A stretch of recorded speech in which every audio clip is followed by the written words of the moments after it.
Bienvenue sur Hors Réseau. Cet automne, j'ai amélioré mon rack de panneaux solaires.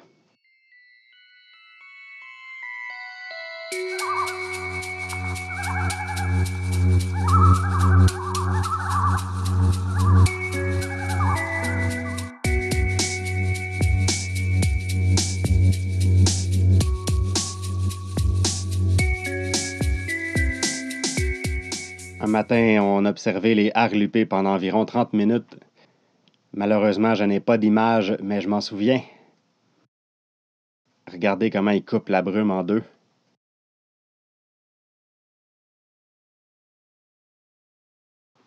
Alors, voici l'état actuel des choses.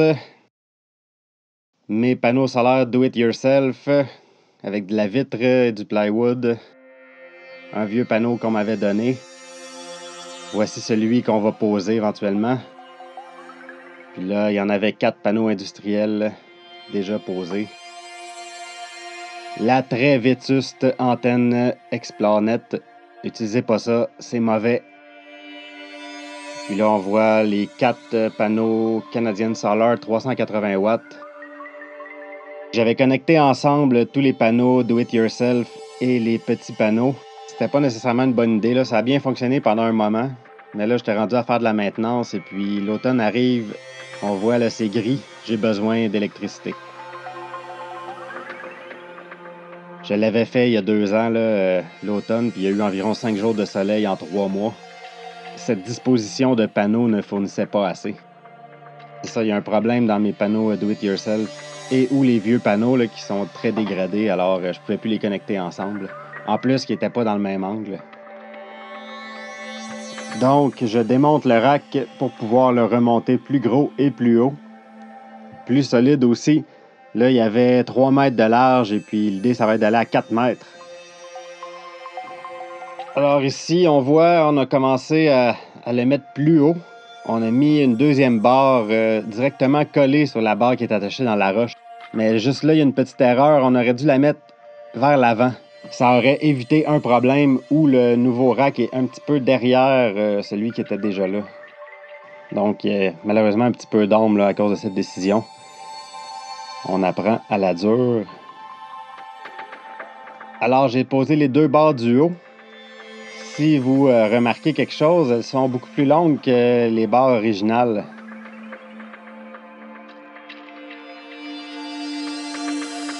Parce que là, l'intention, c'est de mettre 4 panneaux qui font 1 mètre de large chaque, et puis les barres viennent en longueur de 3 mètres.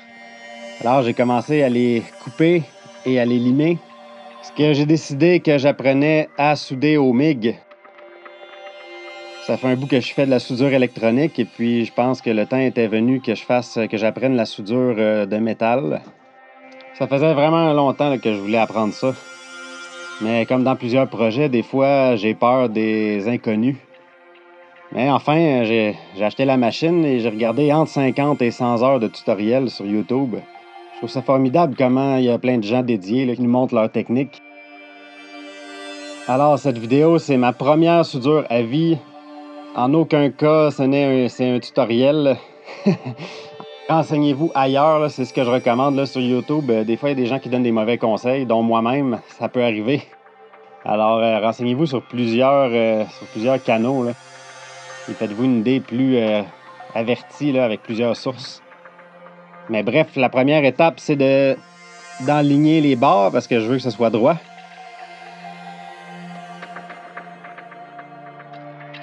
La deuxième étape, c'est de souder quelques points. Là, je vais faire les 2 points qui sont là, de chaque côté.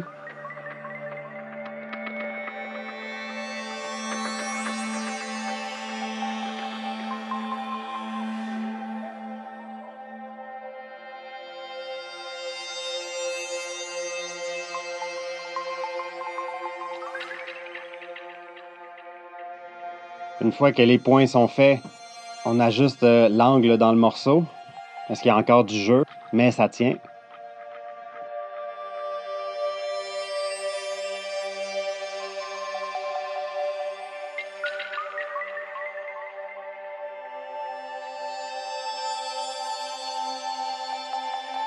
Merci à mon ami Jean-C qui m'a montré la technique de la planche. On sait que la planche est droite, alors on peut s'en servir pour aligner quelque chose.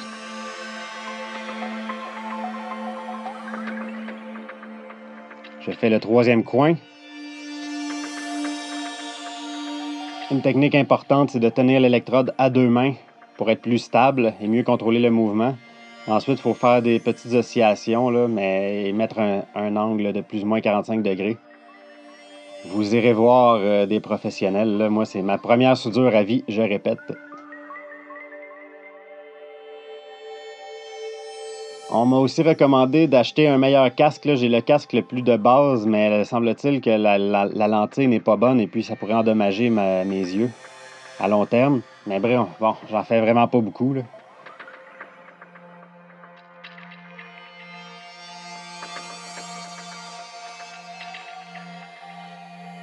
L'autre technique que j'ai appris par moi-même, c'est de prendre une respiration avant de commencer. Que quand ça commence, là, la fumée un peu partout, là, c'est ultra toxique, ça là.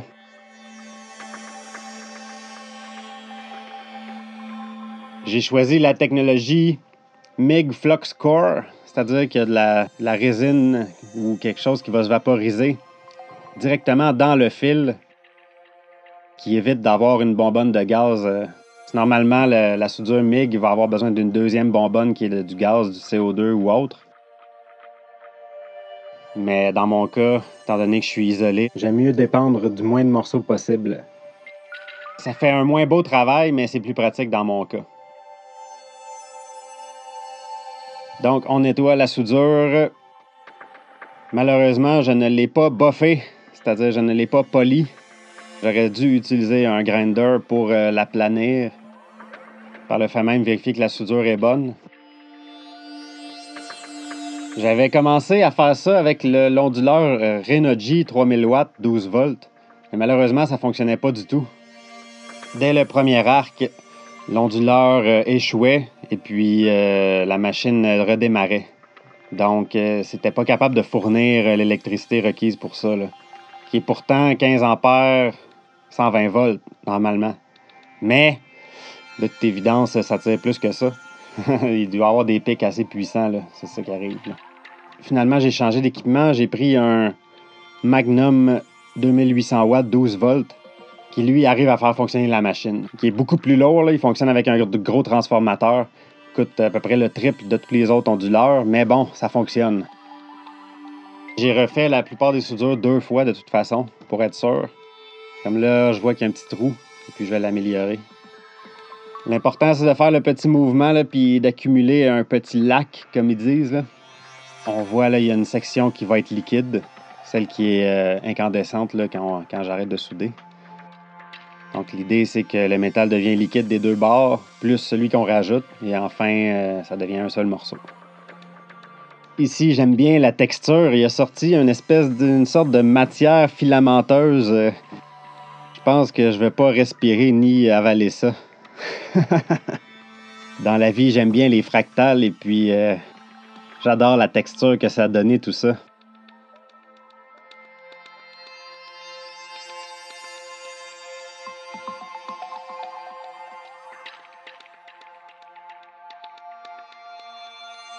Donc, la dernière étape, c'est de protéger le métal.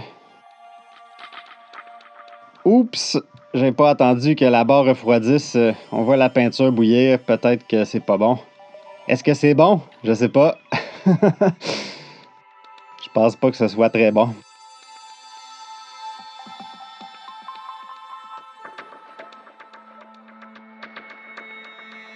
Et puis, j'ai appris à mes dépens que souder dans de la peinture fraîche, c'est pas nécessairement une bonne idée.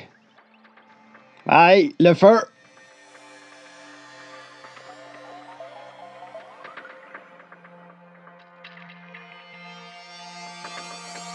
Finalement, ça a pris plusieurs jours reconstruire tout ça. Ça a été beaucoup plus long que je pensais, mais on l'a fait quand même très solide.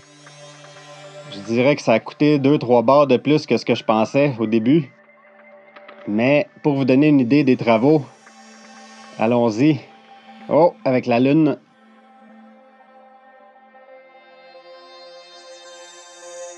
Ça vibre un peu.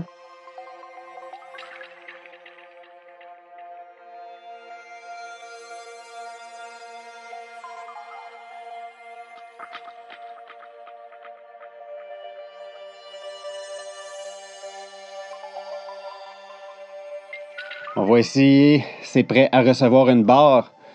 J'utilise 4 écrous et 4 rondelles. Je vais vous montrer tout de suite après.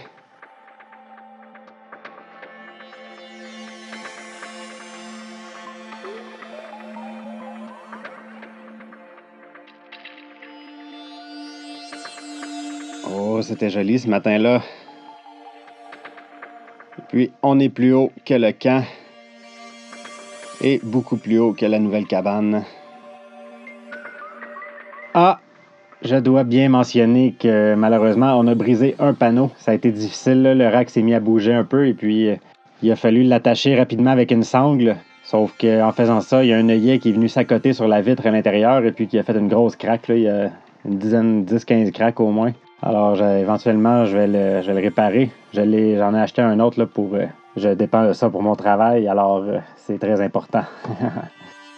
Comme je disais, j'utilise des écrous et des rondelles 1,5, le tout en acier galvanisé. Ça coûte quasiment $1 chaque, là, ce qui fait que chaque jonction me revient environ 10 $. Si vous faites le calcul, le rack vaut plus que 1500.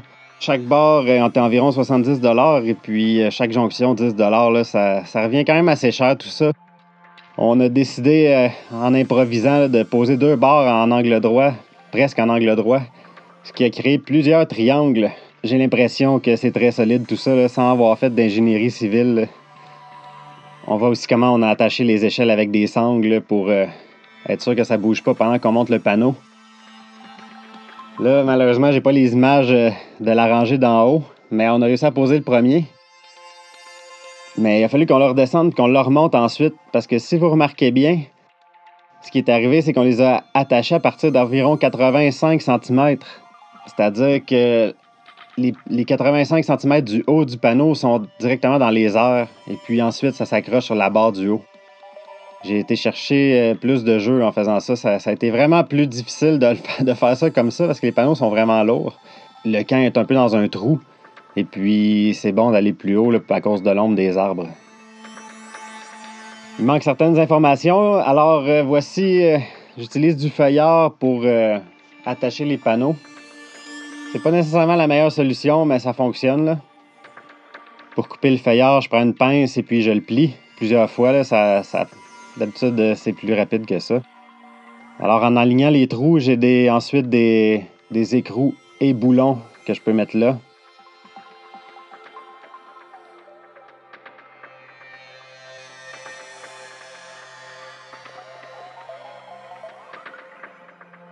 Alors, quand même, voici comment on a monté ceux-là, mais qui étaient significativement plus légers et plus faciles à manipuler que ceux d'en haut, mais moins bons aussi, donc produisent un peu moins d'énergie.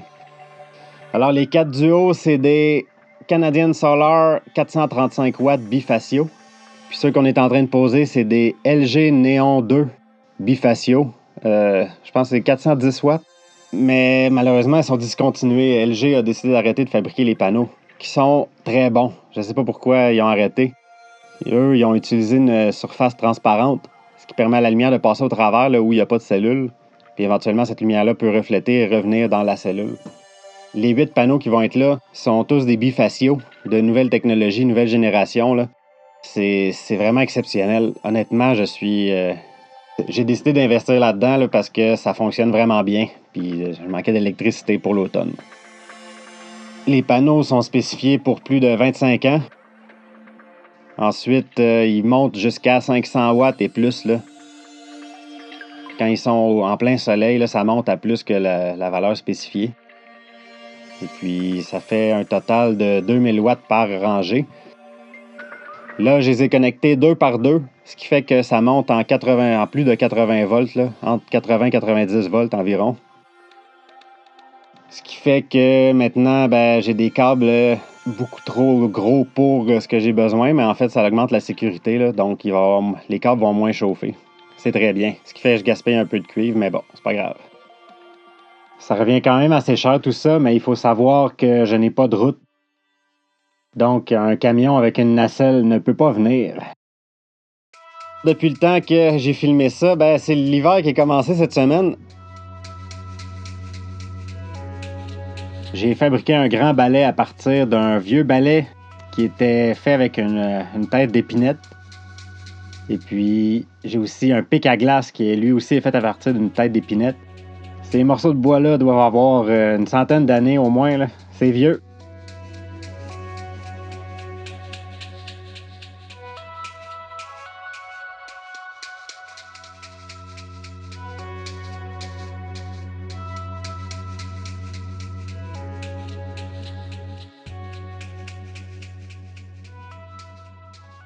À bientôt!